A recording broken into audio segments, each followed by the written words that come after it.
Beers with Nigel is poured for you by Dire Oil Graphics, promotional products and design. They cover your brand bumper to bumper with graphic design, promo products, and print. See what Dire Oil Graphics can build for you at direoil.com. That's DYEROIL.com. So these guys have been doing their homework. They said, we watched, they watched the Goat Crew. They watched Brett Witterson's episode. I'm like, that's probably the most tame episode we've done. Yeah, that's a fine example. That was our Boy Scouts episode. The Boy Scout episode. He came prepared. Right. He had all the beers. I don't think we swore. I think he might have dropped an F-bomb. I don't remember. Yeah. He might have. Wooderson, yeah. But I will say this is the first. These guys, they asked me, they're like, we need to give you some beer. I'm like, oh, you don't have to, but you can. So I've got a shit ton of beers they gave us. So way more than we would drink on the show, but that's fine. Well, I'm hoping that starts a trend. Well, that's look, now we're getting to the real reason why I said yes when you wanted to do this. For free beer. Fucking free beer. Shit. I mean, yeah. So we started off with we're drinking Brad's for Junior, who is one of our Brad knows Junior, who comes in the wind shift. You know, yeah. Junior wants to know what everybody's drinking. Otherwise, he'll scold us on social media. Yeah, he gets a little upset. So, Junior, we're drinking Broken Hatchets for apple pie cider. So if you talk to Brad nicely, he might be able to get it. But that's what we're drinking. What are you guys drinking, Brad? What are you drinking? So I'm drinking a blueberry maple stout from Saugatuck. Oh, that's a good one. Brewing Company. Yeah. Up in Michigan. Right on. Gentlemen, what are you guys drinking down there? I'm drinking the golden sour that we did with spent grapes from Stonehouse Brewing Company or Stonehouse Winery. We may or may not have one of those as a mystery beer.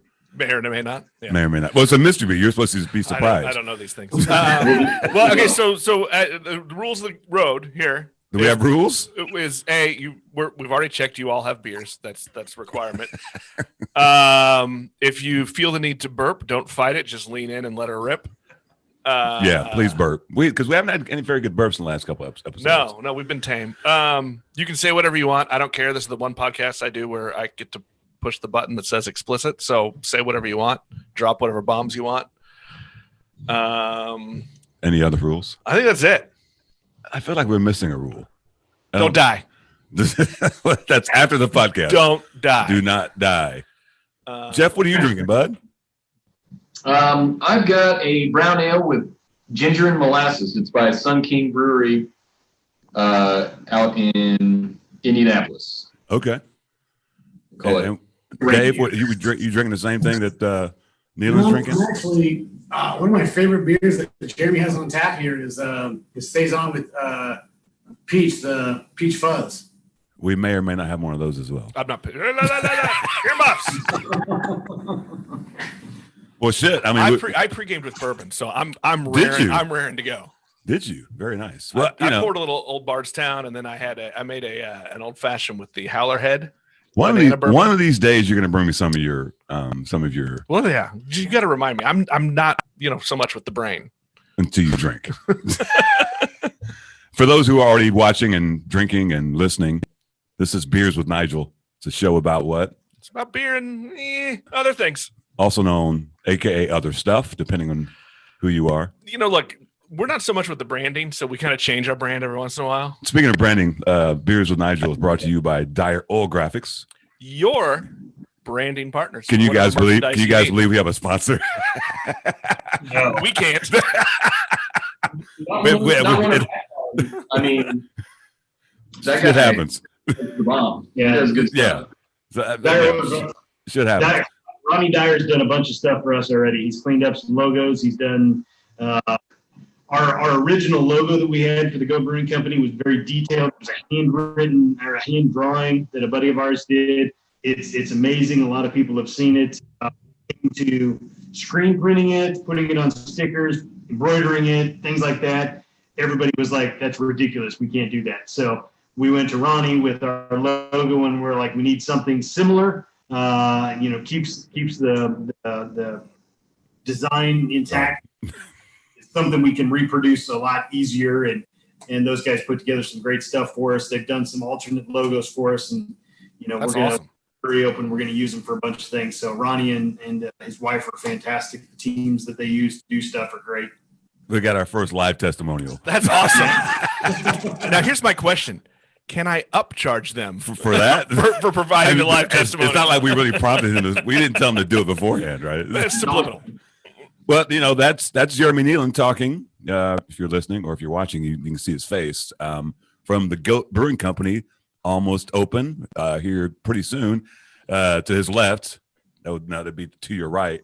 That would that would be Jeff, and to the left, that would be Dave. That's the threesome. Is that left or right on your radio dial? It depends on the radio. So that's the threesome down there, and then we've got Brad Steele from Broken Hatchet Brewing, also getting ready to open in Belton, Missouri. Goat's going to be in Lee Summit, not far from Diametric. So welcome to the show, guys. We appreciate it. Thank you. Yeah. We thought it'd be cool since, you guys are kind of on the same track. And, again, we always like to tout how great ZZ Hops has been over the years. Two more brewers going pro. It's fucking badass. I'll start with you, Brad. What's it like right now? You're in the midst of it, man. How's it feel? It's pretty overwhelming. We've got contractors calling, contractors scheduled. We just got framed in. If you're following on Facebook, just kind of keep doing some updates, pictures. Just learned from our Blickman rep that some of the fermenters are going to take a little longer than we originally expected. What a surprise, right? Yeah. Yeah. Well, that's going to bump out our timeline to most likely March. Oh, is that right? Yeah. We were originally targeting February, and with that news, it's going to push us back at least 4 weeks. Right. And, I'm okay with that. Well, so that begs the question, both of you guys are in the middle of setting things up and getting going. How many times during this year, the last several months, have you had to kind of make adjustments? Because everything's messed up. I on another podcast I do, we always say COVID ruins everything. And it kind of has. But I mean, have you just kind of had to learn to just take everything as it goes? I would say we've been pretty fortunate. I mean, we were going back to January, February of this year. We had found the location that we're going into now, and we were preparing to sign a lease and went to the city of Lee Summit and had talked to them, and they were like, yeah, you're all good. And then they were like, hang on a second, wait. No, there's some zoning issues. They put the brakes on, and it was like, we were so close to, signing that lease, and it was like, all right, well, what do we need to do? And COVID hit. And it was like, if there's a silver lining to the fact that we now have zoning issues, that we are now going to have to go to the city and, jump through all the hoops that we got to jump through and do the things that you got to do. What a better time than during a pandemic when it's probably not a good, great time to be opening up a new business anyway. So, for us, it was a little disheartening because it took a lot longer to get through the city stuff with the COVID issues. But again, what better time for something to drag out, because we didn't sign a lease. We weren't paying, for a property that we weren't using. We were able to get through, hopefully, most of the pandemic. We've got, vaccines and stuff rolling out now. So hopefully in, a month or two, as we're getting ready to open, the businesses are starting to open, the restrictions are starting to lessen, and, we'll come out of this on the other side and be in a lot better place. So, but we have seen issues with, ordering equipment, getting stuff done. Our electricians are in there right now trying to do stuff, and they're like, we're going to 7 different hardware stores and plumbing or electrical supply. We can't find anything. So, right. Yeah. Well, I was hesitant to ask too many questions about the tenant finish and all the things we were doing, because I don't want to jinx anything. Right. I don't want you to answer a question and then we find out a week later, something else messed up. But so you're already doing kind of getting some of the finish work done and getting that space set up. Yeah, we've turned the corner. We're done with demo. I think Brad's in the same situation we are. We're, on finished work. We've got electricians in there. The plumbers are almost done with their stuff. The space we went into, one of the reasons we liked it was a restaurant. So it's got bathrooms in place. It had water lines where we need water lines, drain lines for the most part where we needed them. we had to put in some trench drains and make a few repairs to a few things, but we were able to jump over a lot of the things that, like Brad and a lot of the other breweries, when they're going into a space and it was like, this was an old office building or an old library or whatever the case is, and you got to redo it all. We went in and we liked the space because it had everything, so much of the stuff already in place, So hot. Yeah. Again, there's still a lot of it that we were able to just get past. I'm going to take a pause real quick. For you guys on the set, you're going to have to, because it's just a built-in mic on that computer. When you talk, you're going to have to lean in so you get kind of in the middle. Otherwise, we won't pick you up at all. Yeah, there's that. And get closer. Yeah, get closer. Huddle up. Here you go. Question for Brad, and then I'll get with you, Goat guys. I know the story of the name Brad, Broken Hatchet. Give us where that name came from, and how you chose Belton and all that business. Where you're going to be. Well, we had been looking around and looked at several buildings in Belton over the last year and a half, and finally one came open that first had a concrete floor, and it was an open space, and so we had really no demo to do other than concrete trench drains for the plumbing. Our namesake came from doing just throwing out names, looking up stuff, dealing with the history of Belton. And there's a lady that's buried in Belton. Her name is Carrie Nation. So she was a leader of what was pre-prohibition called temperance movement, and was against liquor. And she said that God told her to go into liquor establishments, saloons back in the day, with a hatchet and basically just tear the hell out of the place. So she's buried in Belton. And that's how we came up with Broken Hatchet Brewing. That's a very cool name. Very cool name. That's awesome. Hey, who else is buried in that cemetery? You told me. So anybody that's ever done account management, sales, probably has heard of Dale Carnegie. I believe he wrote the book, something about influencing. Yeah. Yep. He's buried there. Weird. Yeah. So how about the Goat Brewing name? Where did that come from?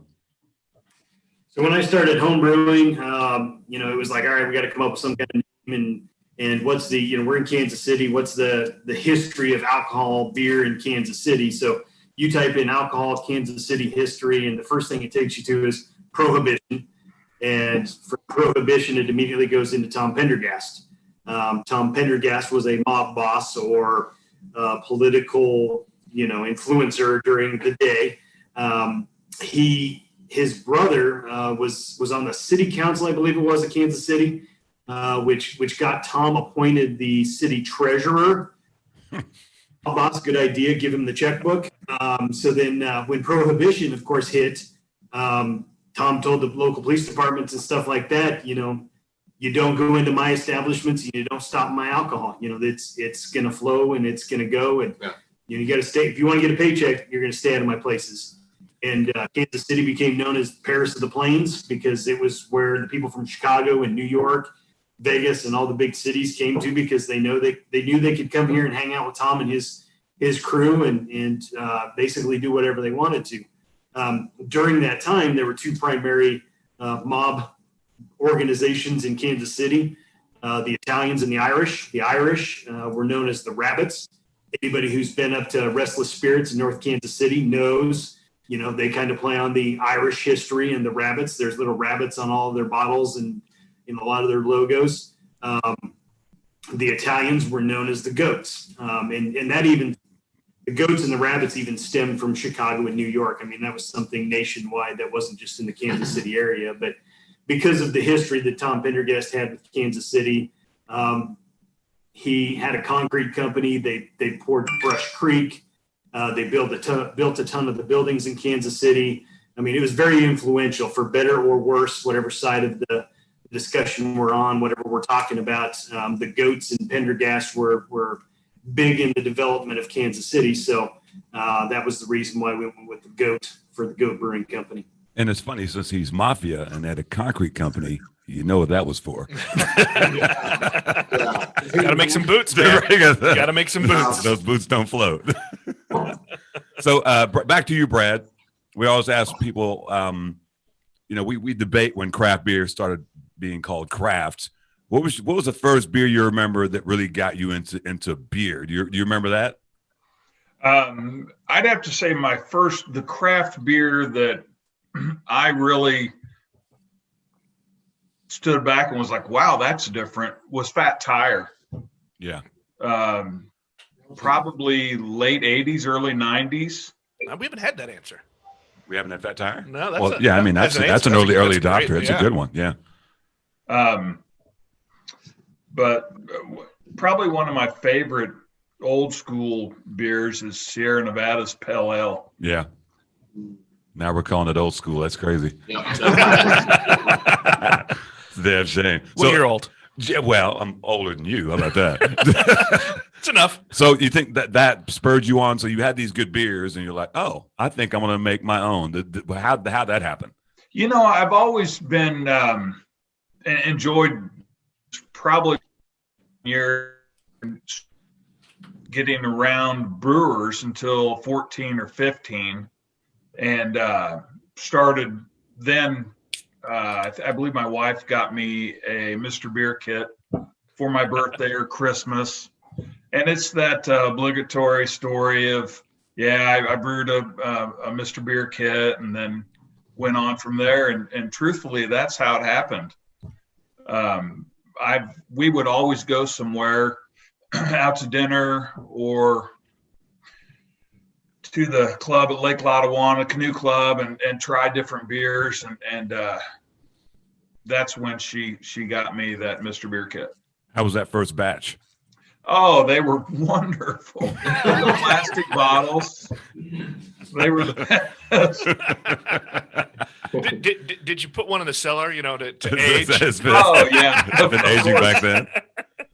How about you, guys? What was all three of you? What was the thinking back, was the first beer that you're like, wow, this is really different than what we drank in high school or whatever? Yeah, I'm going to inject on this one because the first place I was thinking was New Belgium. So when Brad said Fat Tire, so for me, it was actually my sister's. Before I even thought of craft brewery, it was 1554.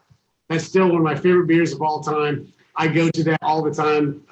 Very few beers beat that for black lager. I love that beer. It was just crazy that you said Fat Tire because New Belgium is crucial, and I mean they're one of the originals. Yeah, that's correct. Back in the 80s. So, Jeremy, and I also want to point out how interesting it is. You almost wonder if the craft brewery scene, how big it was of wives. The craft brewery scene might have been started because of all the wives that bought their Mr. Beer kids. Yeah, that's what happened to me. That's what happened for you. That's how it starts. Here. It's like they just interesting. Jeremy, what was your entry to good beer? I would have to give my shout out to Boulevard. I mean, it was, I was drinking the basic domestics and Jack Daniels mixed with Coke and stuff like that, and I stumbled.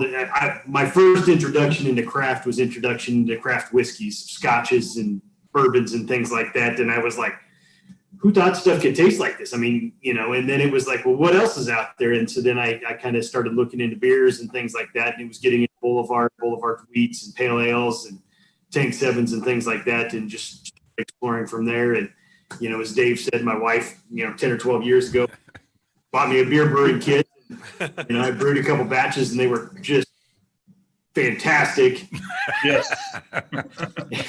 And I put it away for several years, and then, after the kids got a little bit older and I had a little more free time on my hands, it was like, all right, we can figure this stuff out, and it's been nonstop since. So, Jeff, what about you, bud? So for me, obviously, started out with the heavy domestics. I mean, I was drinking a lot of Bud Light, a lot of Budweiser. Wanted to try some other different stuff. So, Michelob Amberbach. That was outside of the box beer, but and that's not anything too special. Well, compared to Budweiser, it is. Okay. No, it's a great beer. I don't want to knock it, but it wasn't anything that's going to knock your socks off. Right. went on vacation with my wife. We visited some of her family. Her uncle's a German immigrant. We were up in Madison. He took us out to the tap house, and I had a Golden Drac as my first. Oh shit, yeah. Yeah, and I was Still like, a great beer. Holy smokes, what is this? And then Delirium Tremens right after that. Yeah. Yeah, this is the stuff right here. You went in headlong. I mean, that's an early deep dive. Yeah. Look, kid. Yeah. So ever since then, it's been like whatever I can taste that is new and different and cool. Yeah. So I've known you guys for through ZZ Hops and several years or whatever, but you guys, as long as I've known you guys have brewed. At what point did Goat say, "Hey, we're gonna jump in and start a brewery"? When did that start happening as you guys are doing brews and stuff like that? So I mean, when we started doing festivals and stuff like that, I mean, when I got into the homebrew club, it was like, all right, I don't know if what I'm brewing is good or not. You didn't know what categories were, so you started getting into some of the BJCP stuff, reading categories, trying to figure things out. People like Taylor Jones, Brian Smith, Jeremy Parrott, Tony DiPlacido. We're all huge, in the brew club at the time. Several of them now have gone pro, obviously. But I was just constantly feeding them beers, and I'm like, tell me what I need to do to make this beer better. And they were giving me some hints and some tips and some do this and don't do that, and listening to podcasts, and we were just doing it for fun, and it was like, I'm not going to spend a ton of money. This is just a hobby, but I'd like to do it good. And we got to a point where we felt we were doing good with some beers, and we started entering some competitions and going to festivals and having a lot of fun with it. And it just kind of snowballed from there. It was, a little more of this and a little more of that. And it was like, you know what? We can do this. This could be, a profession. We can, I can manage people. I can brew beer. We can figure this out. It was about probably 2 years ago when it kind of came to fruition that we're going to make this happen. And I started writing a business plan, and we started talking to, people about money and the banks and whatever else, and started looking for locations and really trying to turn this over into more than just a hobby. So what did the wives think when you, hey, I want to open a brewery? My wife was completely on board with it. This garage was a brewery for a long time. Yeah. I mean, 3 years ago, I think right when you said that, 3 years ago, that year, what was it, 52? Did you get 52? Yeah. No, I had made a goal like 3 years ago that I was trying to brew a beer a week, an average. I think we got to like 46 or 48. Wow. 5-gallon batches in 1 year. And as we get to this time of the year, of course, there's no festivals or anything like that. So I'm just trying to stuff my neighbors full of beer. That's where I am. So you're a good neighbor. Yeah, right. Yeah. Trying to clean kegs out. And I finally got to the point where it's like, I had like 8 kegs in the basement and 4 in the teaser. And it's like, I don't have any room for beer at this point. So, I quit there. But it just, went from hobby to passion and now to business. So Brad, at what point did you say, hey, I want to make this leap as well? Yeah, mine really started back in 2017. I was at Cerner and not really enjoying traveling.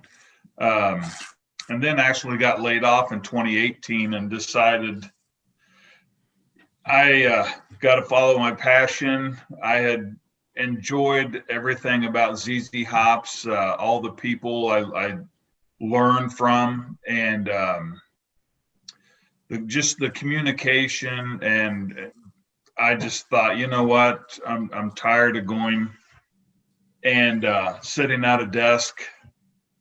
And so I just jumped in, told my wife I can't go back to the corporate world. I want to follow my passion, brew for people, and just create an environment for a community where people come and enjoy craft beer.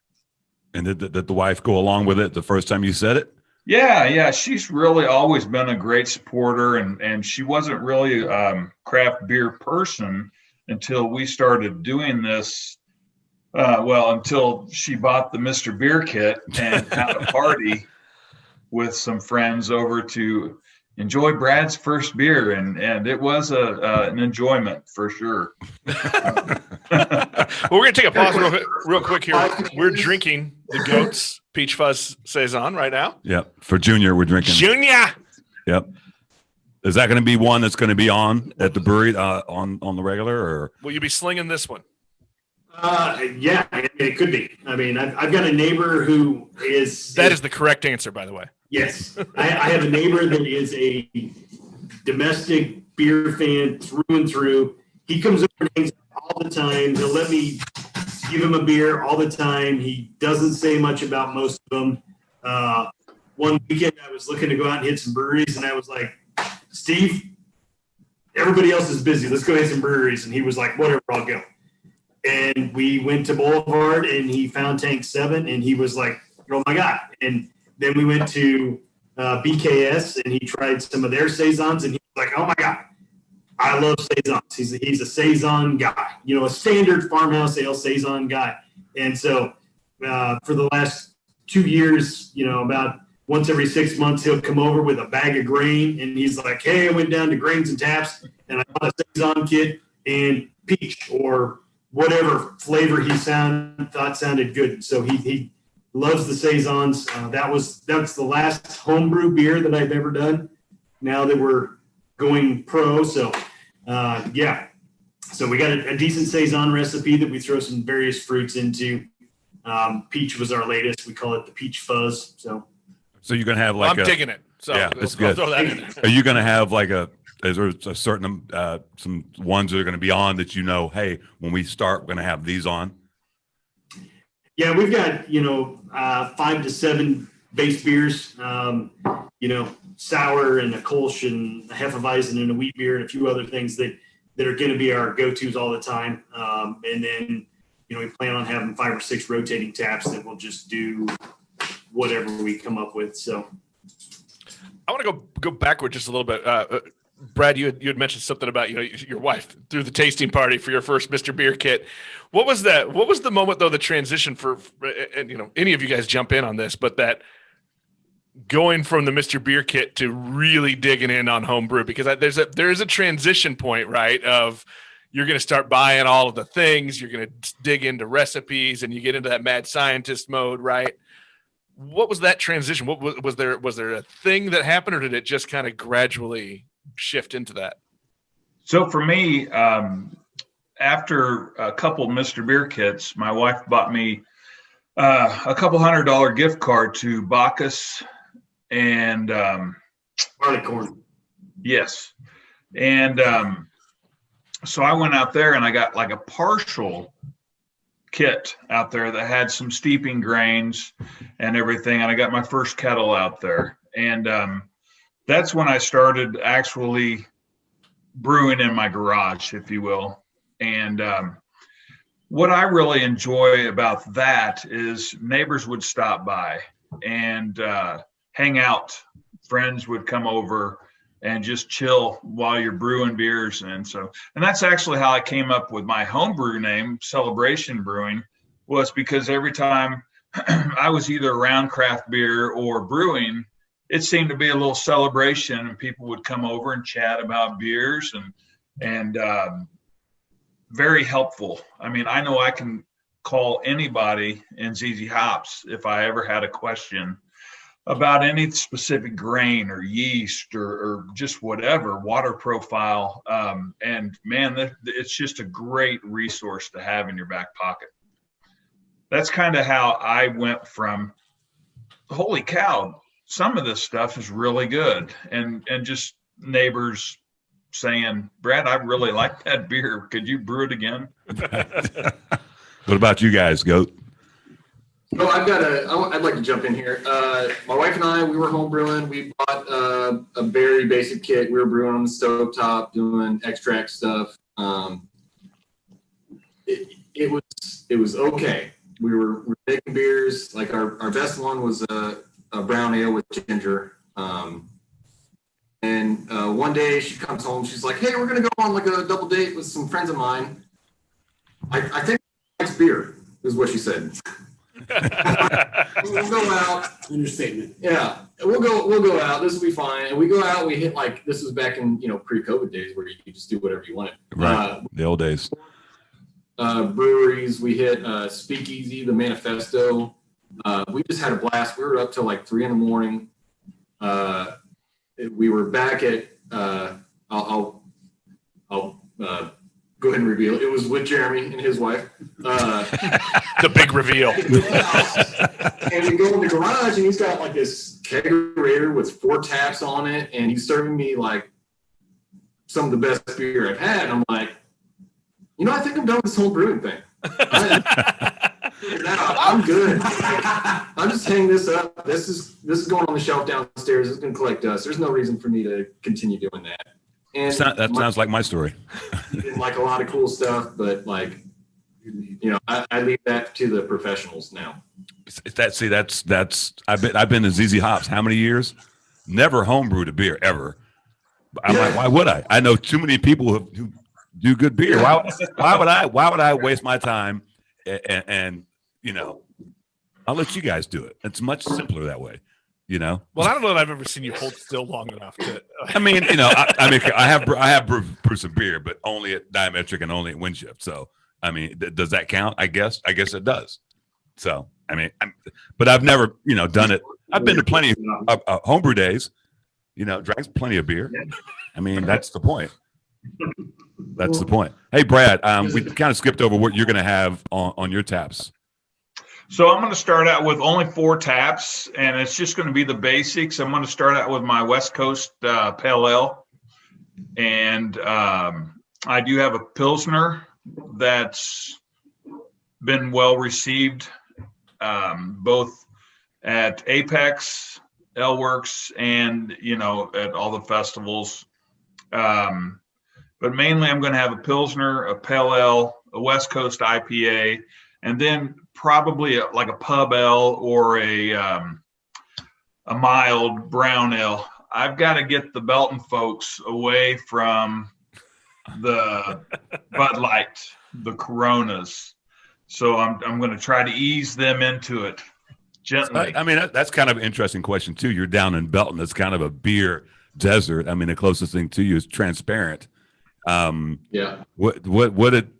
have you thought? I'm sure you've thought about it, but I guess you kind of revealed your plan a little bit, but it's kind of you're kind of in a unique situation. Yeah. There's a lot of buzz down there, and I didn't know how people would react, but I think people have heard about the craft beer, and of course, there's still going to be a market for the guys that want to go out and get their 30 packs and drink 20 of them a night. But there's a lot of people that are interested in at least trying craft beer. Well, I think, with Eastern Jackson County is like it's the new kid on the block. Because everybody over here is brand. Who's the oldest? Crane is probably the oldest one in Eastern Jackson County. Everybody else is probably 4 years or younger, I'm guessing. Yeah. Grain's what, 5? Yeah, I guess Grains and Taps. Yeah, sometimes you forget that, But they didn't brew for a long time. Well, that's true. But I think are they 5 years into brewing now? Because I know they're 7 years old. Or are they 3? Maybe 2 years. Maybe it's 2 years. They're 2 or 3 years. I think it's 2 years into brewing. So, yeah, we're definitely growing probably more than any other place in the city as far as breweries go. I know Kansas has a few, but I feel like, over this way, I just heard there's a brewery popping up in Odessa. Mm-hmm. Yeah, I was like, okay, I guess. Grain Valley got one. Yep. Grain Valley. They open up in January, don't they? So Brad, did you just from the entrepreneurial business side of it? Is there a little fear too with that kind of? That's a little extra risk, right? In Belton, you said you're going to have to lure some people away from the standard beers. Sure. I've talked to some folks that have opened up breweries, like Nick Applegate opened up a brewery up in small town Iowa, and he's commented that you make yourself a nice Mexican lager and you won't be able to keep it on tap because that's the standard go-to for that target market up there. Right. The people who like, I'd like Bud Light. What do you have? All yeah, right. yeah. There's going to be a you lot up. of that. Yeah. So what's even like when I was working at Windshift, there's a lot of folks that come in, all the breweries, that say, well, what do you got that's close to Bud Light or Miller Lite or something like that? And Goat's going to be great with that because he's crazy on the Kolsch's. So I think he's got that market covered. Is that true? is he preaching the truth? Yeah, I've got a pretty good Kolsch. You guys, not to let any cats out of the bag, but it might be on that 6-pack that I gave Nigel. Well, sure. Speaking of bags, I don't hear anything. Speaking of bags, It's it's mystery beer time. As you can see, this is the bag that holds the mystery beers. So we keep it classy. This bag might have been stolen from a golf course, maybe not, maybe borrowed, never brought back. Shamrock Hills. I always guess Cracker Neck, but So we keep it classy. Brown paper bag, mystery. What do we got? There you go. He gets to open it up. We spring for the big sound effects. Yeah, and we have more beer than we can handle for this episode. Normally we have like this 3 might be beers. a long episode. Yeah, it's gonna be. After we check out, we might be still drinking. Is this it? What we got? No, this is the Goat Brewing Roscoe barrel-aged Belgian, a dark, strong ale. And here you go. Hey, Junior, Bedoin, 11%. I know that's what those two care about. It's all about the ABV. Jeremy, tell us about this beer. Christian Pierce, which several people know, he and I hooked up with ZZ Hops. We did kind of a scramble where we kind of paired experienced home brewers with inexperienced home brewers, and he and I got hooked up and we brewed a couple beers together. We've become great friends. Unfortunately moved to St. Louis. We hope to sometime soon. But he and I had the idea. We had some bourbon barrels that we got from a distillery down in Arkansas, and it was like, what do you want to do? And I was like, you know what? Let's do it Belgian dark strong ale. I mean those dark plum and raisin flavors and stuff like that, and bourbon. I think that would work really well together. So we experimented with a few things. We put together a couple beers. We brewed 3 batches. We threw it in the barrel. We let it sit for like 3.5 months. And I would have to say it's probably my favorite beer that we've ever brewed. I hope, when we start getting, when we get the brewery open, that I can replicate that beer because, oh my God, I could drink that beer every day. Well, bourbon makes Nick happy, so there's that. Bourbon's my love language. I mean, let's just be honest here. I would say one of the few beers that people did not drink fast, not because they didn't like it, because they didn't want to blow it. Nobody wanted to blow the cake, so everybody was like, "Hey, everybody, ease up on that." Yeah, it is 11%. So relax. Beering is caring. Yeah, beering is caring. Yeah, that's you know what? That's a lot easier drinking than I expected it to be. It's tasty. Dare I say it doesn't taste that big? Ba-dum-bum. Yeah. I'm just gonna, I'm gonna wait. I'm on those comments. Just gonna shelve those for a little bit. Yeah, that's pretty tasty. That's really good. Yeah, I mean, we brewed it a year ago. It was a 15-gallon batch. We had 3 kegs. Finally blew the 3rd keg like a month ago. I mean, again, it was one of those ones that everybody came over and they were like, "I'm gonna have one." Right. I don't want it to be gone. It's one of those things that you always wanted to have on tap. And Jeff, I heard you crack a beer. What did you crack open? I've got Toppling Goliath Hop Smack. Oh, nice beer. Nice. Yeah. Double IPA.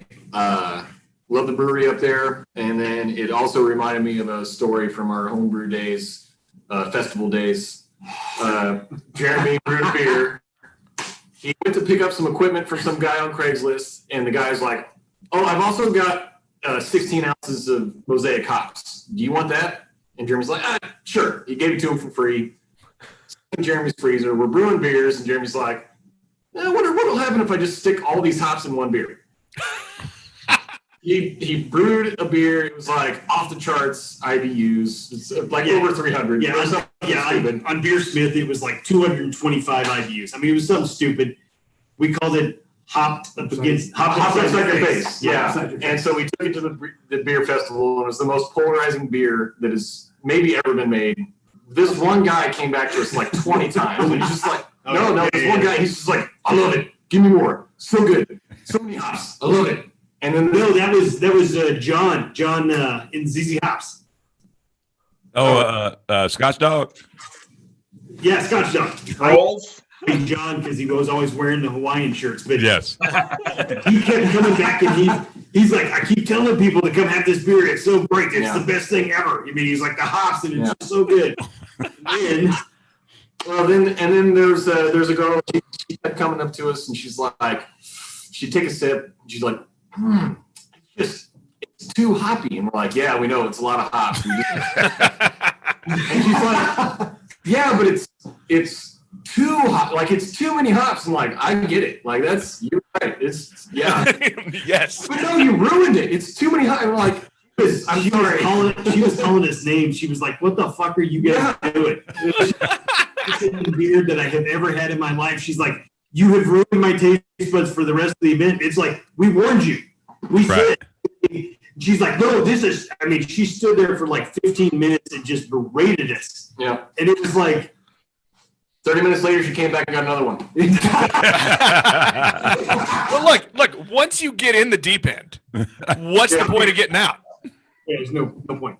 I mean, I'm sure you guys agree. Isn't that part of the magic of being a brewer, is like having those experiences with people where you're like, it can be polarizing, but it can go either way, right? I mean, it's kind of what it is. I mean, as many brewers as we've talked to on this show, that passion is about, you like the craft, you like the process, but you also like, interacting with people and giving them an experience. Brad, wouldn't you say that's correct?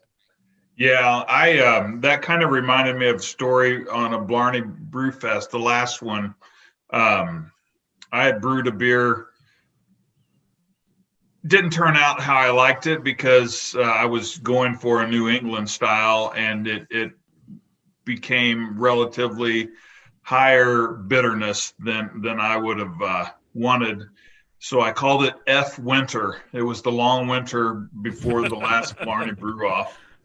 And people kept coming back for that. I don't know if it was for the name or what, but they were saying they really liked it. But yeah, it was pretty bitter. So that makes me think, like, and I wonder about it, for any of you, the stories there. Have you ever started one where you're like, yeah, I'm gonna fuck with some people. I want to see if I can mess with some people's heads when they're drinking this beer. That's probably how a lot of it. Or is that just me? I'm jerk, so Well, we're thinking about it now. A lot of the styles that got created, right? I mean, I think someone just did it and thought no one's gonna like this, and then they found out, oh shit, ton of people like this. What's the craziest thing you've Brad doesn't seem like he would brew something crazy. What's been on the outer edge for you that you've done, you think? So for me, it was a draft beer that we did as a ZZ Hops deal, and I actually partnered up with John Sproles, and we made a beer we called Tequila Drop. Basically, we imparted some tequila and some lemon drop hops in a golden base, and it actually turned out pretty good. But that was the craziest stuff that I've done. What about you, Goat guys? I'm sure that you guys have probably done something. I was in here because Jeremy likes all of his creations, but so he made a peat smoked chipotle pepper. What was the base beer? Porter. Intrigued. Yeah, that sounds good. I am intrigued. Yeah, so it had like the scotchy notes and like some spicy pepper flavor, and I tried it and I was like, I absolutely hate this beer. I think you nailed it. Because like, and I was just like, this is all the things that I don't like, so you must have done it right. Here you go. Like, and sure enough, we had some, again, polarizing. We had some people keep going back. In the brew club, he just kept on coming for that. You know, and a few others, and some people were very gracious about trying it, being like, thanks, no, walking away. But that's, I think, to me, the weirdest one that he's brewed, and I've been a part of. You guys have done the festival scenes, right? So are you pretty well versed on the gracious I don't like your beer moves? Can you spot them? Oh, of course. On them, they're like, thanks, bye. Yeah. You can see we learned early on. So when we first got into the brew club and started taking our beers to, you know, Tony and Brian Smith and those guys, and it's like, hey, sample my beers. And we started thinking when we were dialing in some beer styles. We were brewing very basic stuff at the time.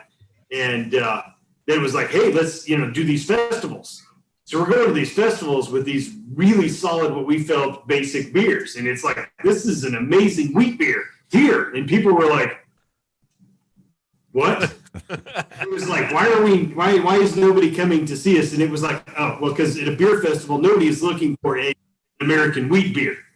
They're looking for wheat beer that has all kinds of zing-zang and stuff in it and craziness. You know, they're looking for something they've never had before. So, you know, after the first year or so of going to festivals, brewing very basic beers, we started to, you know, throw fruits and, you know, adjuncts and all kinds of different things in there. You just created a recipe, Jeremy. A wheat beer with zing-zang in it. Exactly. There you go. I hope to see that in June. See that get passed. Right, you can't get that passed by the feds, huh? I would have to say that the craziest beer that we ever did. So we went to the Blarney Brew Fest a couple years ago, and after we got done, they were doing the award ceremony at Grains and Taps. We go down there, and Woody Bonds comes up to us, and he's like, hey, you guys brew some really creative, really crafty, really good beers. And I've talked to a couple other people, and they don't want to do it. So he's like, I got this idea for a salsa goza. No, you just said salsa beer. He gave us salsa beer. And I'm like, he went on and he had this vision and this beer, and it was like, okay, we'll see what we can figure out. So for Hip Hop's Hooray, which is an event that Woody would help host, it had gotten moved to Diametric. Yep. And so before that event, he was like, all right, we're going to put this together. We're going to put this beer together for Woody. And we did our little experiment nights and things like that. We handcrafted a salsa to go in as goza that we had brewed. And it was like, I don't know what kind of crazy mess we have created here, but in the end, when we were done, it was like, this is when you smelled the beer, it was like you stuck your nose in a jar of salsa, and then you drank it, and it was cilantros and peppers and goza and lime and tomato and I mean, it was my wife. Just hand me the chips, man. It's my wife's favorite beer that we've ever brewed. Wow. That's one of those like that's salad. Yeah, that's one of those that sounds like it shouldn't work, but I think I might love it. That's where we were. We were when Woody was explaining his idea to us. It was like, this is not going to work. Yeah, we made it work. Like, well, that's the beauty of craft beer. It's whatever you want it to be. I mean, you can do any palate. I mean, didn't somebody just come out with a fucking barbecue sauce beer or some shit like that? What was that thing that came out recently? Everybody said they smelled it. They did everything like they said. No, this is gonna be a shit beer. They didn't say that. You can see it on their face. It's gonna be a shit beer. And I would say probably 38 out of 40 people. That's an odd number, but 38 out of 40 people said.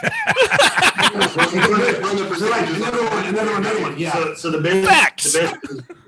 best is the story. Oh, David Mann from East 40. David Mann from East 40 comes Yeah. And all of us know David Mann, and David Mann is a super nice guy, but he's monotone. Right. He's very, very chill dude. He's got very, he doesn't get excited. He doesn't get upset. He's just even keel as even keel can be. You know, great guy. I mean, we've gone to him 1,000 times as we're getting a brewery started, asking him questions about stuff. I mean, Great guy. Great guy.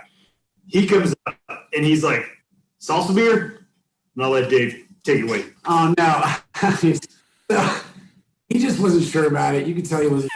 Of course not. And, he's, like you said, he's even keeled. And he ended up drinking the beer, and the look on his face was insane. He just sat there, drank the beer, and went, what? I did not expect him to do that. I did not expect Dylan to do that. Yeah. Like, he had another one. It was good. He loved it. He absolutely loved it and said, you could tell he expected to be like everyone else expected to be a shit beer. And it wasn't. I guess that wins. Is this in the bag? He's like, is that in the bag? Is this in the bag? No, it's not. Dang it. You need more beer? Hey, let's go to another mystery beer. How about that? All right. So how's it make you feel? I mean, you guys have been homebrewers for a while, and now you're jumping into the pro ranks. You know, in Kansas City is, as I tell people, is still a really young beer scene. What's it like, Brad, to be, oh my God, I'm fucking about to own a brewery? Yeah, it's crazy. And people are like, you're doing what in this pandemic? And you know what? You just got to go with it. The passion's there, and you got to make it happen. And I think if you make a place that people can go and hang out and enjoy themselves, then you're going to be successful. Especially, like I tell my wife, I'd rather work 14 hours, 15 hours, 20 hours a day at a brewery than 8-10 hours a day in an office. Yeah, I'm with you. What about you guys? You're going pro. I mean, shit, it's kind of crazy. Yeah. So it's been just this thing where we were waiting on approval for the location and all that stuff, and then we got it, and then the switch got turned, and it's time to go. And there's not been any time to really think about it. That's it. That's true. We're just constantly presented with a lot of problems, and it's just constantly overcoming those, figuring out things. Jeremy's on the computer and like constantly just doing things with vendors, getting things set up, and I'm in there trying to coordinate some of the construction and doing stuff. And I mean, there's no time to think about, well, is this time or whatever. Just we hit the go button, it's time to go. And people talk about trying to get all their ducks in a row. We're trying to get all the squirrels in a pond. Just shove them all in the water and see if they can swim. By the way, that's a beer name. Squirrels in the pond. Squirrels in the pond. Right. That's it. First beer you come out with, squirrels in the pond. Yeah. Hey, Nigel. Yes, sir. Hey, I'd like to give a shout out. I'm drinking Over and Open Fire from Flyover Brewing. Oh, Nice. Brad So Wilson. this is a chestnut winter warmer beer, and it's really fabulous. I'm gonna ask you a serious question. How long have you had that beer?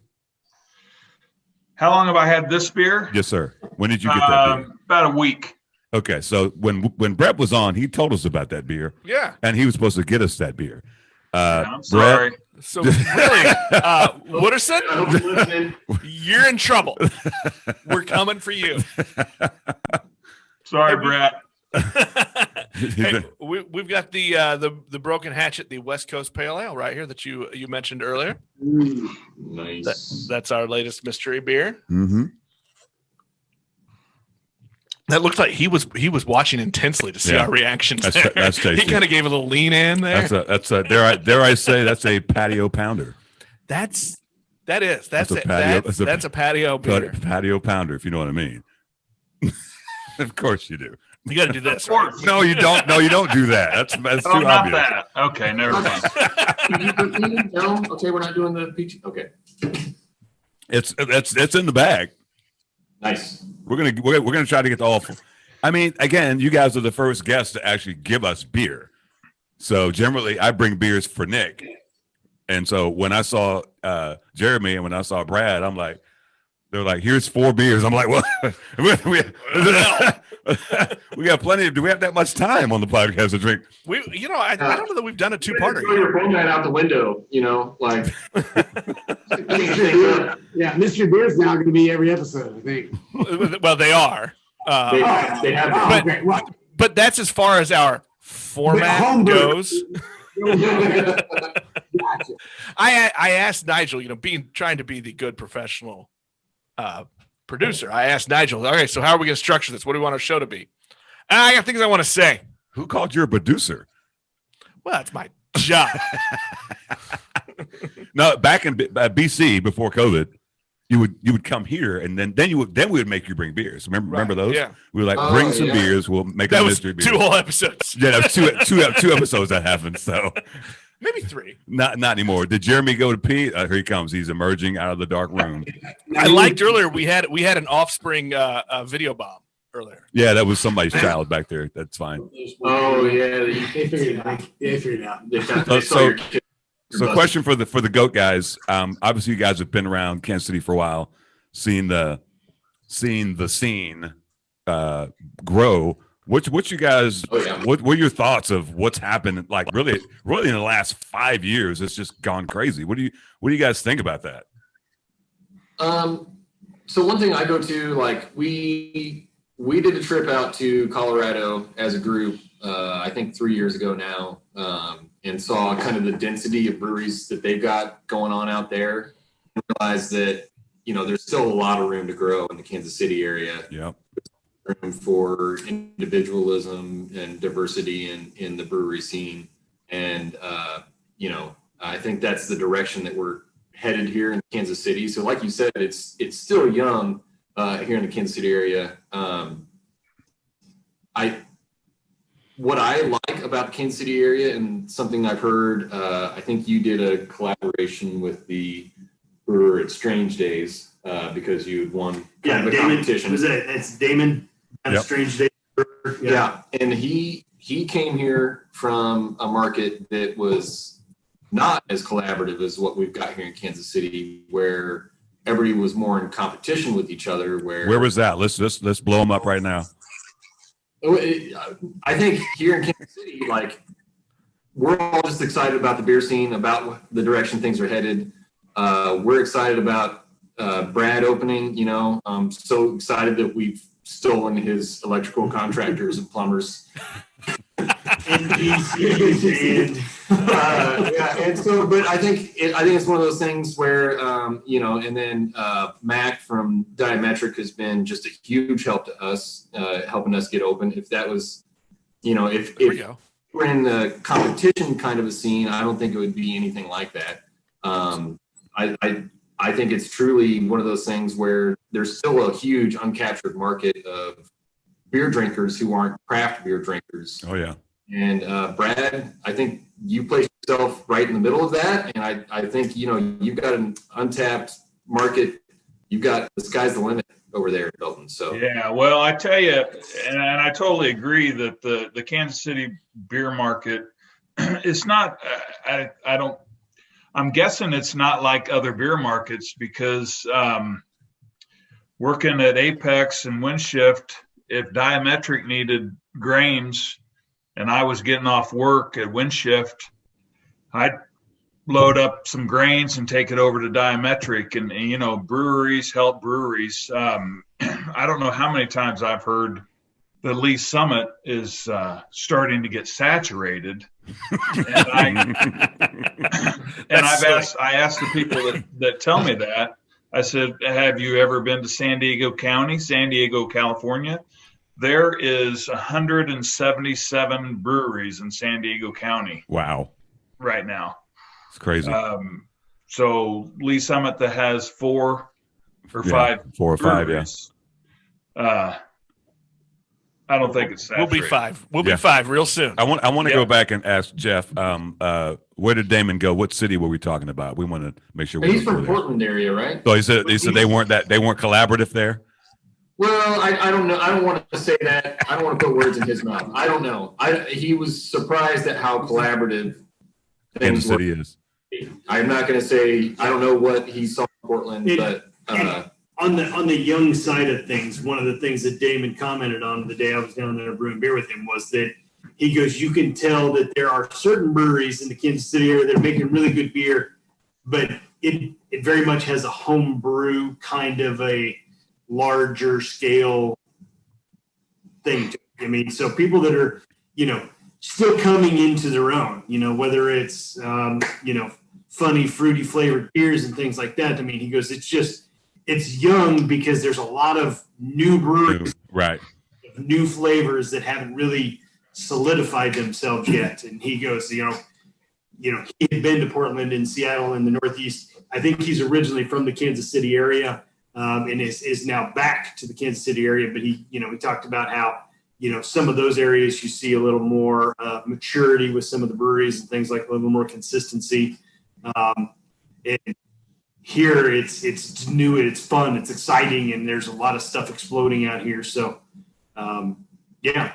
And there's more of a kind of fraternity type, right? Here, collaborative attitude, I think, in this industry in Kansas City than you'll see in almost any other professional industry, where it's not just supportive, but I mean, you're going to help each other, and you can make a call and say, hey, I'm working on this.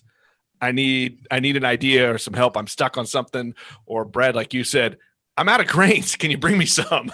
Yeah, I mean, and anybody that I know, I'm like, you can't really hate on whatever brewery it is. You can't hate on, because some ebbs and flows. I mean, I'm not going to name any names. There's some breweries that didn't start out so well that have gotten really good. There's some who've regressed. Am I going to give up on them? No, I'm not. I'm going to, because I think only Budweiser can say we can brew that one beer exactly the same every fucking time. Right. That's I mean, you might hate on InBev, but that's impressive. We can go to London, England right now, and Budweiser is exactly the same. That's impressive. It's like the Catholic Church of beers, right? No matter where you are, it's the same service. Craft brewery are probably one of the few people, one of the few, they always ask their customers, what do they want? And they're constantly evolving. Right. I don't think, Anheuser-Busch does. I mean, I don't think they do that. They make the one thing and that's it. Like, people buy our stuff, but This is what you like. yeah, I mean, I know Exactly. that's all he's ever doing. He's always asking. I know that all the other craft breweries around the Kansas City area, they're constantly asking, what do you want? Do you like this? You don't like it? Tell me what you don't like about it. And they change. Most people don't do that. Yeah. Do you think that's what kind of makes, though, kind of craft beer special, is that it's never gonna be one thing? I mean, look, I'm looking at four of you right now, and I have met you now for about 52 minutes. You're not going to be happy if you're making the same beer 5 years from now. You're going to get depressed. I mean, 5 years from now, it would have just been through the roof IBU, IPAs, just like the crazy blow your head off stuff. And now everybody's talking about sours and, there's milkshake. Lagers are back. The new frontier is lagers, doing clean lagers, That's the thing. Yeah. But I think craft brewers, I think one of the things people like you are so attracted to it, and we see more and more, is that there's a creative element to it. I mean, there's an art to it, right? And you like the challenges of trying something new and well, holy shit, can I make a beer out of salsa? Yeah, you can. Damn right I can. Hey, Jeremy, what was that beer you held up from Diametric? So at least Junior can know. Yeah, don't make Junior mad. It's long. It's from March of a couple of years ago. So what? My fridge for a while. Never Been Kissed chocolate cherry mead. Ooh, I remember that. Yeah, that was good. That was a good beer. 7.9%. So how's it holding up? It's fantastic. I was going to say, if it's a mead, I bet it's fabulous. Yeah, that's true. I remember that one. That was good. That's true. Did you guys try that what was that thing they just did? They ran out of it. That 17% vanilla, cinnamon, something cat, lover cat. Tezcad mead. No. They did a mead. Yeah. It was an aged in a barrel or some shit. Yeah, that shit was crazy. Yeah, that's something my wife would make. She's she's all about them strong meads. Is she? What you got there, Brad? He's got it's a homemade label right there. Look at that. Yeah, we call that the Sharpie. So this is a light coffee porter.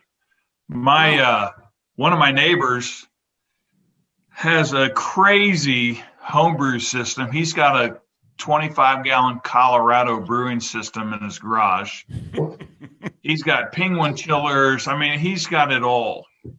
And he's not even in a brew group. I've tried to get him into ZZ House for 3 years. He's like, no, I just like to do it. So he brought me over a beer because he always comes over and tries my beers and asks me to tell him about his beers. But he's got a crazy equipment over there for not even, he just does it on his own. For fun. Yeah. What is it about ZZ Hops, man? I mean, there's some prolific fucking brewers in that group. There's guys in there. Like take Taylor. Taylor could run a brewery. Brian Smith has always done great beers. There's a lot of guys who haven't even ventured into the pro ranks of it. They've just been, I don't know of any other group in Kansas City as has that much talent than our group.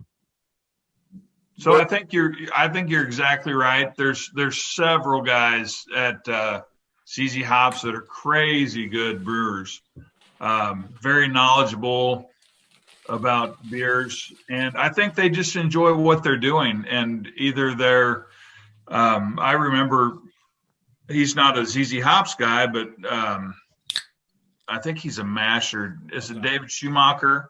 He's like, I can't brew. I work at Cerner. They pay me way too much. I got good health insurance, right? And believe me, it's overrated. Because I used to work at Cerner, and now I pay for my own health insurance. That sucks. What about you guys? Jeff, you were going to say something. Well, I think we were talking about just the culture between breweries here in Jackson County, and then also how many people have come out of ZZ Hops. Right. A lot of it is everybody knew each other before they became brewers, and there was that collaborative nature that was formed in that group where you would bounce things off of each other, you would help each other out, and it's just grown into that. And I know that when we open, if somebody's out having a good time, they want to know about other stuff, we're going to send them over to Brad's place. Right. Metric, we're going to send them, to Windshift, all those places that East 40, we know. East 40, yeah. I mean, there's so many to name. Grains and Taps. We're going to send them to all those places, and we're just going to spread that love of craft beer that we've found and kind of formed in the ZZ Hops group. And so I think that culture has kind of just sprung up from that.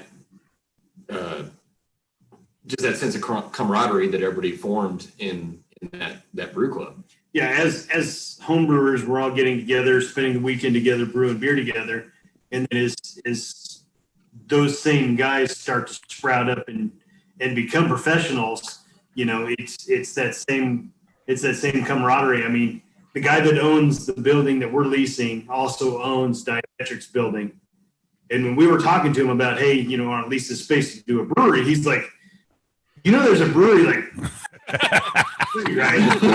And it was like, yeah. And he goes, but they're competition, right? And it was like, no, not really.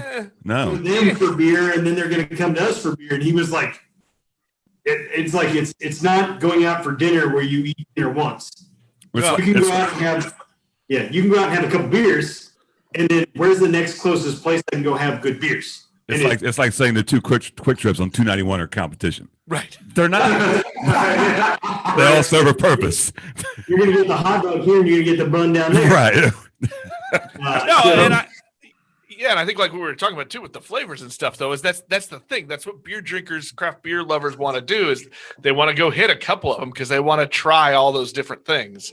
Yeah. And by the way, we're doing your contract Kolsch right now. Yeah, the contract Kolsch from Goat. That's fucking beautiful. I look, this is I'm gonna spend the day working in the lawn. You're gonna spend the day patio pounding? This is lawn beer. This is driveway drinking lawn beer. Okay, you could be on the patio though. That's delicious. Very, very nice. So Goat was talking about breweries, sending folks over there. And I don't know how many times when I was bartending in the wood shift, people came over. It was like, hey, we were at East 40. They said to come check you guys out. Or how many times I sent people to East 40 or Diametric or whatever. I don't know how many banks I presented my business plan to that did not understand what a brewery is versus a bar. Right. When I was trying to get down to Belton and presenting my business plan to these banks, they were saying, well, there's already bars in Belton. They've got fruit bakers and they've got this and they've got that. And I'm like, it's not a bar. I'm not staying open till 3 a.m. People aren't drinking shots and getting in fights. It's just not that culture. Right. So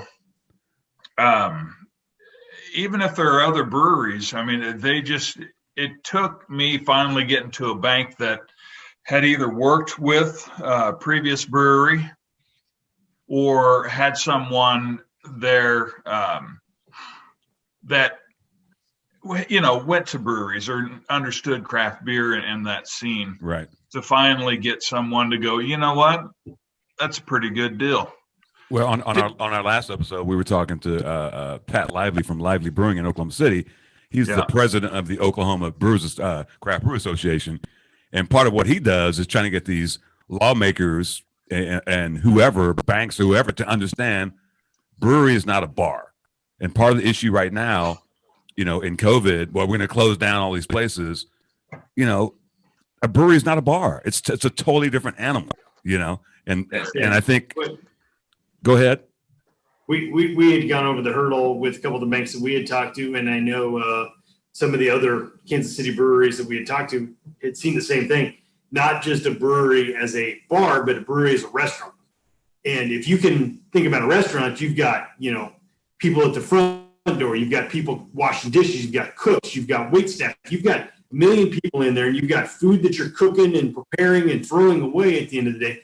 Their margins for profit are so minimal. Right. When you're looking at a brewery,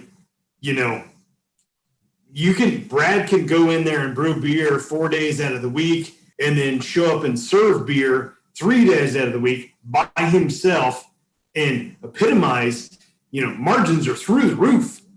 But when a bank looks at it, they're like, oh, allegedly. Allegedly. When they look at it, they're like, your margins are, so you're like a restaurant, right? You're making 5%. That's not the case. Breweries are completely different, and our Different beasts. Our margins are much better because there's a whole lot less overhead. There's a lot less involved. I'd be curious to know in some of these older markets like Portland or San Francisco or San Diego if they're viewed differently, because one of the things that Pat Lively talked about is like, technically we're a production facility. We produce a product. Yeah, we sell it, but most of what we do is produce and create. Your tap room is marketing, right? That's community marketing. When you get your federal license, you're a manufacturer. You get a manufacturing license. Okay. So that's correct. It's a production. Well, on the local level, they don't understand that.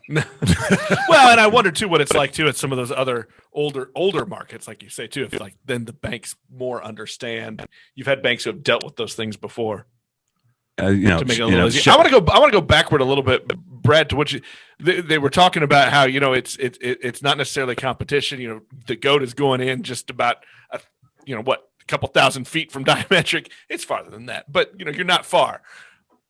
You're in Belton. Yeah. There's not another one of you in Belton. Is it a little different that you're kind of going to be the craft beer oasis? So, Cass County has, I think Cleveland is in Cass County, and there's currently a brewery called Pogue Brewing. Yep. Which is about, I think it's 10 miles south of Belton on Holmes Road in Cleveland out there.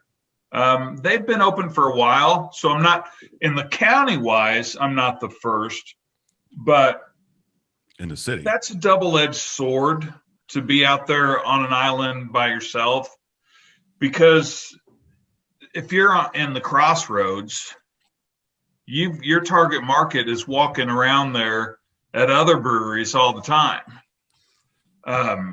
So there will be a challenge to get people to come to Belton to try, but we do have Transparent that opened in Grandview over by the old Gales Harley Davidson, Gales Power Sports now.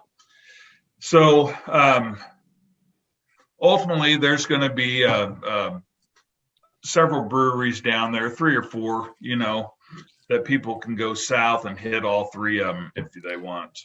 Do you feel like you have to think a little bit more about marketing than maybe you would? Again? Do you think maybe you have to think a little more about marketing than maybe you would if you were in you were in the crossroads, or you were up north where there's several, or even now, in Lee Summit there's 4 or 5? Yeah, I think that's that will be a challenge to try to find the market itself, and try to get folks to travel down to Belton to check out our place, to have some beers. Yeah, that will be a challenge. But I think, I think Diametric is a good example, because nobody thought putting them in that cul-de-sac would be a thing. Right. Because you don't come across that brewery. You have to decide to go there. But I think you got to find it. Yeah. I mean, you have to decide to go there. But I think people who are into craft beer, and even it's still, a narrow segment, but I think people will travel to find beer. But the marketing it's word of mouth. It's Facebook. It's Beer Tasting KC. So that's how people get. I mean, some of the places, local beer podcasts. Yeah, it's local beer podcasts like this one. I mean, some of the places I go in when I go out of town, I'll post it wherever, and people, I've never heard of that. Me neither. That's why I went. So it's kind of, I think it's one of those things where marketing is kind of a loose term it's word of mouth marketing, really. Yeah, social media is king when it comes to craft brewing. I think for marketing, I never really felt that being on the main strip or being, where everybody is a value with craft beer, because there's a place called Scratch Brewing in the middle of nowhere in Illinois. And I know several people that have driven the 6 hours just to try their beer. Right. Because they have a niche, and craft beer people travel to get that experience. No matter what experience they're looking for, they're going to go and just check it out. Especially if it's new, because I mean, that's when I go out of town. Say it again. Go ahead. Sorry. No, go ahead. Well, this is all of us had before. Jeremy. God, I mean, is it the location? And I don't agree with craft breweries' location. And bottom line is, if you brew good beer, they'll come. That's if you brew it, they will come. They'll follow you, go wherever you need to. That might be on a sweatshirt that you can buy at beerswithNigel.com. If you brew it, they will come. It's true. So as a group, we've taken trips together. We'll go check out like different regions of the U.S. and try out breweries and stuff. And generally what we do is we'll kind of look stuff up on social media before we go there, and we pick like our favorite place. We go there, and we start asking like the staff and patrons, like, hey, where should we go? Like, what's the places that we should go to while we're in your town, in your place? Like, trying what is in. And it's like we've had a lot of really cool experiences doing that, and I think there's a lot of people like us that go do the same thing, and I think when they come to Kansas City, and especially Jackson County, they're gonna they're going to get passed around a lot to all the different breweries and really get to see what we've got to offer. So, Goat guys. I don't think location. It's not location. It is not a real estate. It is not a bar. Like we've been saying, it's a protection facility where you create an environment and come for the experience. And nobody makes the same brew. That's why. Yeah. That's why I think craft brewery and passing people around. We're not all competing for the same exact type of brew. No one makes the same thing and just says, no, I need everyone to come here. Everybody knows even if you have a similar beer, it's not really going to be similar. And everyone wants to say, I have this Kolsch here, but I want to go to Brad's place. I want to taste his Kolsch. Oh, that's really good Kolsch too. I want to go to it's not as good. We'll be the judge of that. Yeah, no, I don't know how many times I've sent people over to East 40 from, if they're out in Blue Springs, and I'm saying, hey, go over to East 40. They've got a great Saison if you're looking for that, or their pale ale or whatever they're looking for. But you got to get that feeling from the customer and say, oh, you got to check these guys out. You're close. Yeah. Same beer. I brought You two. just gave me the same beer. Come on. This is bad prep. That's how we found my favorite beer spot that I've ever been to. I guess we're going back to one of those. Farmhouse out in Fort Collins, Colorado. Unfortunately, we'd already been to like 3 places. We'd Ubered around. I don't remember that place. We were pretty well done at that point. But they're like, you got to check out this Jessup Farmhouse. It's a barrel aging house. You take other people's beer, age them on barrels, and you get just the wildest combinations. And we went there, and we marched through this like maze of barrels, and we work our way to the staircase, and we're like, do we go up? I guess we go up. And we walk up, and the sun is setting over the mountains, over this giant picture glass window. Turn around, and like the light is shining on these 32 taps of like barrel-aged beer. And we're just like, we found it. It's paradise. Mecca. And we tried everything on the list, and but it was only found that because of word of mouth. And that's crazy. We're in Denver. We're in all this area, and they're like, no, you got to go here. You got to go here. You would think with density that they would be fighting for it. Instead, they were like, yeah, the next place you need to go is here. And that's what we constantly got over. And that's the beauty about craft beer. It's like wherever you go, it's like you said, it's different. There's nothing the same, even on the same street. It's going to be different, I mean, that's the beauty. Is there anything that Brad? Let's start with you. Who do you like around town? I'm not saying who you like best, but who are you a fan of certain breweries around Kansas City? Well, I tell you, I think I'm always going to say Windshift. Tony DiPlacido's brews some fantastic beers. Yeah. I would say my top 3 would be Windshift, BKS, and Alma Mater. Okay. All those are 3 great choices. of those folks are quality. What about the Goat Boys? What are you guys digging around the city? I mean, nearby, of course, here in the Jackson County area, Windshift is great. The guys over at Diametric are phenomenal. They do some very unusual beers. Mac and Sean and those guys are great. Damon at Strange Days, again, he's got some creative beers coming out. Alma Mater, as Brad said, he's got some really solid beers. Casey Beer Co. I'm a fan of some German beers, and they rock it. I mean, they stick to a very traditional style and they kill very it. Much so. BKS stuff. I don't flock to the race for the BKS beers, but they do some really good stuff. People really like what they've got. So we've got some really solid breweries around Kansas City. Courtney Service, she's got some really crazy stuff over there. He has a shirt that says Courtney Service fanboy. It's true. He has a shirt that says Courtney Service fanboy. It's true. It's true. He loves her. What about you, Dave? What do you like around Kansas City? Pretty much what he said. The only thing I'm going to say is that come on, ride his coattails. One of my favorite beers, and I always enjoy every time I go is East 40. Their Sunrise Saison. Gotta kill that every time. I need to just go and just get a bunch. I need to like buy a keg of that stuff. I don't know how I get that.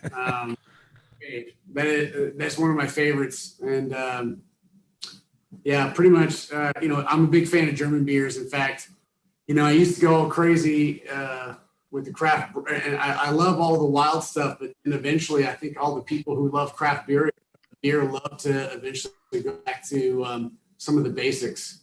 KC Beer has a lot of great basics, and Jeremy kind of did that too. I mean, he went doing some crazy stuff, which he was great at, and then it was like, you know what? Look at these great base beers, these European, these great base beers, these Kolsch's, just a plain saison, just plain stuff, right. And you start to learn, oh my God, these are amazing. These are amazing by themselves with no flavors, no extras, no anything, and you just kind of go back to some of the basics, and so. Dare I say unadulterated. Jeff, what about you, bud? Yeah. So for me, I really like, I'd stick local, I live in Lee Summit. I find myself at Grains and Taps. I spend a lot of time at Fringe. Made a lot of friends there. Diametric, those guys, I always know I'm going to get something that I've never tried before. I love that. Branching out, these guys have named, we're always trying new stuff from other people. We organized a sober driver, shout out to Dave here, and we took a van people Lawrence and went over there, and there's a ton of good breweries over in Lawrence, man. LBC, Black Stag. Oh, Free State. Yeah, Free State. Yeah, it was just a really cool trip over there. I like the variety. I like to support my local guys and then, branch out every once in a while. So, yeah. Nigel, what are you guys drinking now? Well, okay, so here we actually, wait a minute. That's our question. Before I announce, I want to test you. Can you tell by looking at it which one of your beers this is? Yeah, that's the golden sour with the grape must. Yeah, it is. It is the grape must sour. That shit's fire, dude. That is. This might be my favorite. I thought that the other was the bourbon aged, but this might be my favorite. They're close. They're close. They're very really good. Close. You guys keep talking about all the different grapes. Go ahead. I can attest to that. I was at Goat's garage. The Goat Garage, yeah. the annex. Goat Garage, and that golden sour is fantastic. Yeah, that's really good. Jeremy, I'm a little bit disappointed. I've never been to the garage, sir. I'm a little disappointed. I've never been to the garage. Your fault. I mean, I feel like you got the whole setup over there. I think we should do a live show at Jeremy's garage. I think we should do a live show from the Goat Annex. Look at that shit over there, bro. Look at that. Oh my gosh. Look, if you're only listening to this on your podcast app, you need to go over to YouTube to the Beers with Nigel page and check out the video because that garage is awesome. Yeah, that's pretty badass. I love what you guys are saying about all these different things. I feel like my answer to what's your favorite KC area brewery is going to be the same as what I do when people say, what's your favorite KC barbecue? Right. What am I ordering? Yeah, it's not fair. Ask me what I'm ordering, and I'll tell you where I'm going. That's true. Because there are so many good things, and like you guys said, every one of them is different. Yeah. Now, you guys all these beers are quite lovely. Thank you for the gifts. We definitely appreciate it. It saved me having to give Nick the beers I got from Oklahoma recently. So basically, what you're saying is you're keeping good stuff for yourself. What's that, Jeff? First one's free. You're gonna have to come to the brewery for the next one. That's fair. We will be there for the opening, and I think we probably need to do a live garage show. The garage. There you go. We've done a driveway show. Yeah.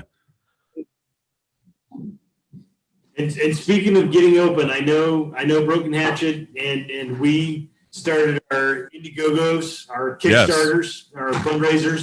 Broken Hatchets is up and running. Ours is up and running a couple of days ago. Get online, support, get some great perks, some great swag, things like that.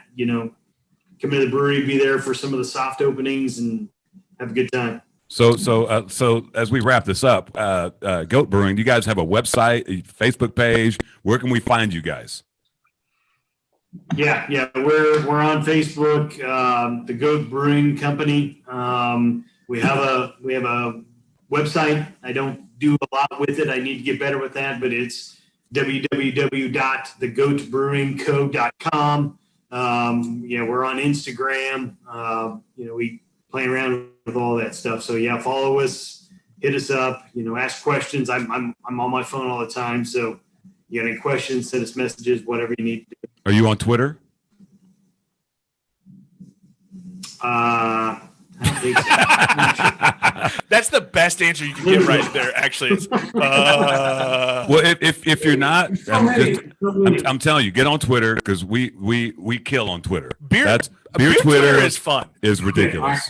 You get a lot of love from beer Twitter. I'm not on Twitter. Get on there because if I don't do anything for my people, my local brews, when you post anything, I'm gonna shout it out, and it's our. Ever since we had our guest from England, our Twitter has gone mad, because it's. I kind of want to send her that beer that he was talking about though, and ask her if we can say that one's hoppy. That's a whole nother conversation. Like, you got to be a dedicated listener to get that one. Yeah. Brad, where can we find Broken Hatchet? So Broken Hatchet's on Facebook. I believe I've got a Twitter account and an Instagram account as well. We've started our Indiegogo, and we're at 31% within the first 2.5 weeks. So we're doing well with that. We've got, I think, 25 more days, 28 more days. Follow us, like us, and check out our updates. We're always posting some pics on Facebook on the progress of the brewery. And I tell you what we'll do. We'll commit to this on opening day. We'll come do a show. Beers and Nigel will be there. Yeah, just like we did for Nolan down at Transparent. We'll when you guys on your opening day, we'll come do a live show. I think we did a Facebook Live and we recorded it. It was a shit show, but it was fun. But we had some engagement. Look, I can tell you what, I'm going to make this. I will try to bring a speaker system that's not from the 80s. Well, you borrowed that. That was the problem. He's like, he brings the speaker. I don't know if this works or not. We tried it, and it didn't, but it worked out well. But we will definitely, shout you guys. You guys are, I gotta represent my, my homebrew club. So we'll definitely do whatever we can do to make that first day a fucking shit show. Well, and I love the Indiegogo system that you guys are using. I think the first I saw to do it was Grains and Taps, and what a great way for people, in the beer community, the craft beer community, kind of to get involved and to feel like you got a piece of that, right? That you help get the opening to happen. I think it's awesome. It's really cool. So everybody go hit Indiegogo and look up Broken Hatchet Brewing and the Goat Brewing. Hey, where can they find us, Nick? You can find Beers with Nigel at our website, beerswithnigel.com, or on any of your favorite podcast apps, including Apple Podcasts, Google Podcasts, Spotify, and even, hey, you know what? We're on Pandora now. Oh, and YouTube.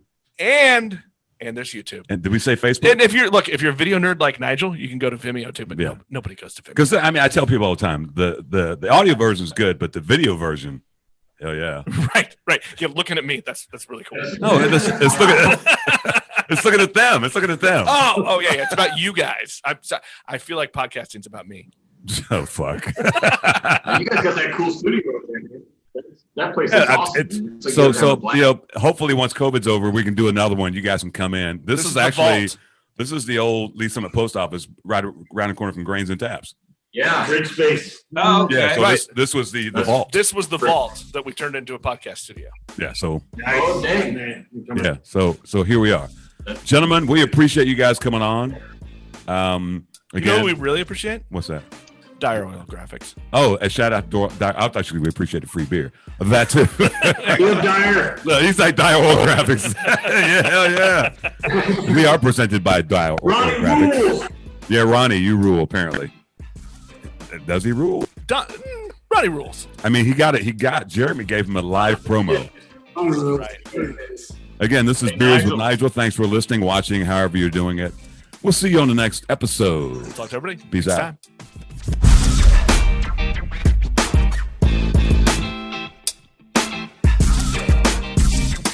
You've been listening to Beers with Nigel, a show about beer and other stuff, hosted by Nigel Woodbury and that other guy, Nick Parker.